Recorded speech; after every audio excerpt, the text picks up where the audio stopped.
بھارت کا جو کلیم ہے کہ اس کو آئی سی کا ممبر بنایا جائے اس میں یقیناً میرٹ ہے، اور یہ بات بھی بڑی ایک لحاظ سے بدقسمتی بھی ہے کہ بھارت او آئی سی کا ممبر نہیں ہے۔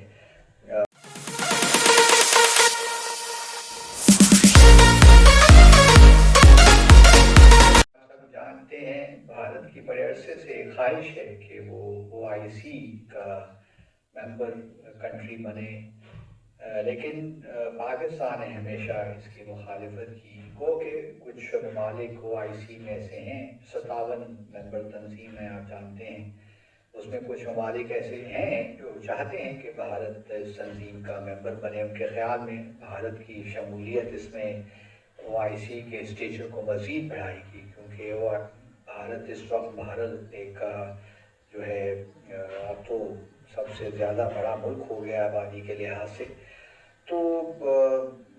ان کا کہنا، ان کا سمجھنا یہی ہے کہ بھارت کی شمولیت جو ہے وہ امپورٹنٹ ہوگی اور او آئی سی کے لیے بھی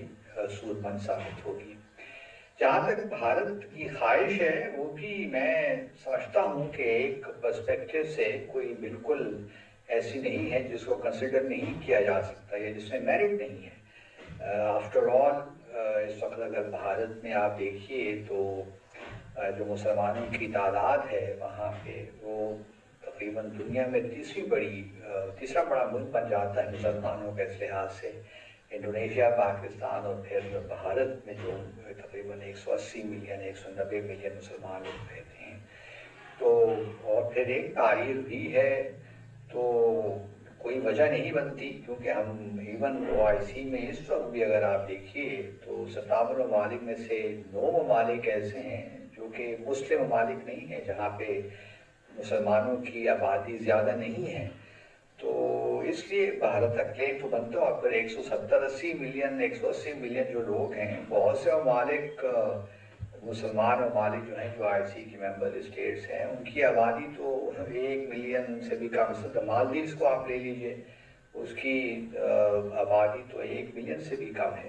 اسی طرح گلف کنٹریز ہیں اور بہت سے اور ممالک ہیں جن کی آبادی جو ہے 4 5 2 3 ملین ہے۔ تو بھارت کی کلیم تو ایک لحاظ سے بنتا ہے کہ جی ہمارے یہاں اتنی بڑی آبادی ہے مسلمانوں کی، تو کس طرح ہمیں او آئی سی سے دور رکھا جا سکتا ہے۔ دیکھیے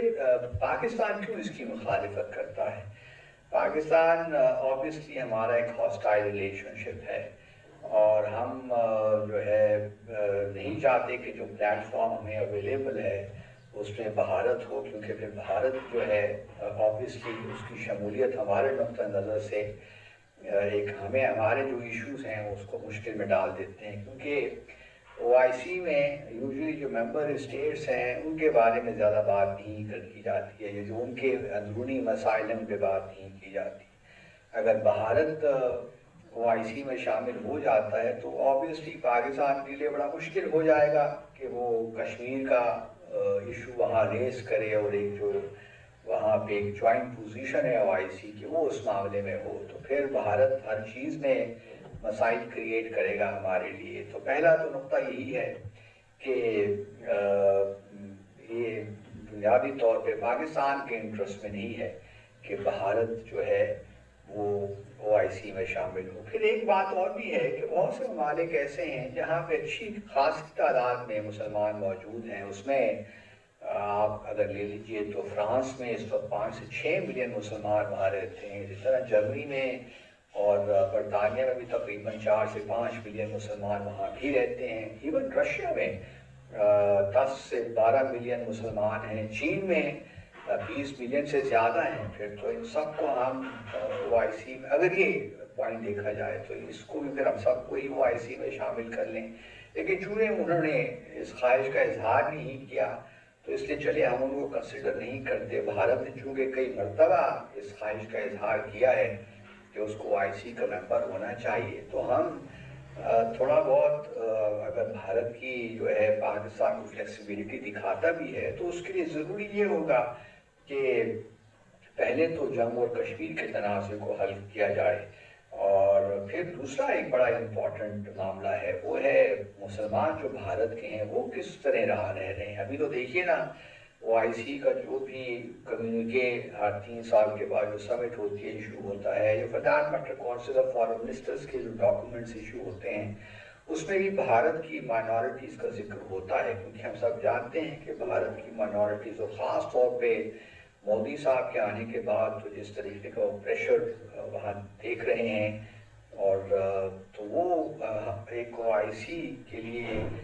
ضروری ہو جاتا ہے کہ اس معاملے کو بھی اٹھائے، اور جب بھارت اس کا ممبر بن جائے گا او آئی سی کا، تو پھر او آئی سی کے لیے بڑا مشکل ہوگا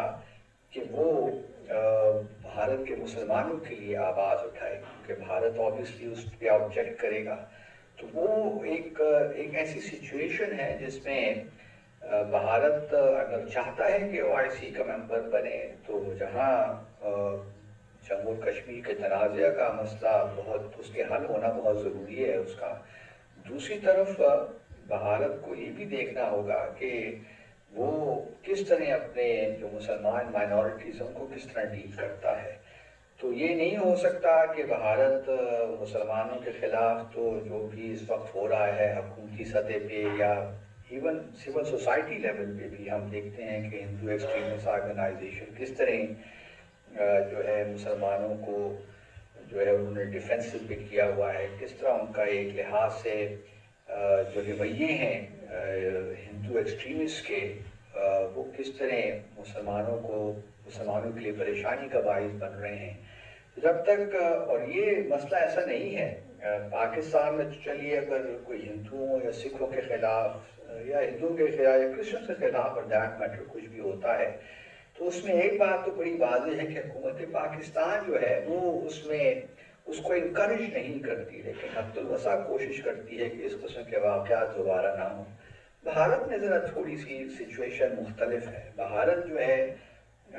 اس میں چونکہ یہ ساری اس قدر اس وقت آرگنائزیشنز ہیں، یہ سنگھ پریوار یا آر ایس ایس کا حصہ ہیں جو ہندو ایکسٹریمسٹ آرگنائزیشنز ہیں، تو اس وجہ سے ایک لحاظ سے حکومت کی پشپنائی بھی ان کو حاصل ہو جاتی ہے، وہ اور دلیرانہ انداز سے مسلمانوں کے خلاف اپنی کارروائیاں کرتے ہیں۔ تو میں تو یہی کہوں گا کہ گو کہ آن پرنسپل بھارت کا جو کلیم ہے کہ اس کو آئی سی کا ممبر بنایا جائے، اس میں یقیناً میرٹ ہے، اور یہ بات ہی بڑی ایک لحاظ سے بدقسمتی بھی ہے کہ بھارت او آئی سی کا ممبر نہیں ہے، اور اس کی بنیادی وجہ تو یہی ہے کہ اگر بھارت اپنی پالیسی کو ری وزٹ کرے، جموں اور کشمیر کا تنازع کشمیریوں کی عموماً مطابق حل کرے، اور مسلمانوں کے لیے حالات بہتر کرے اپنے ملک میں، تو کوئی وجہ نہیں ہے کہ پاکستان سپورٹ نہ کرے بھارت کی او آئی سی ممبرشپ۔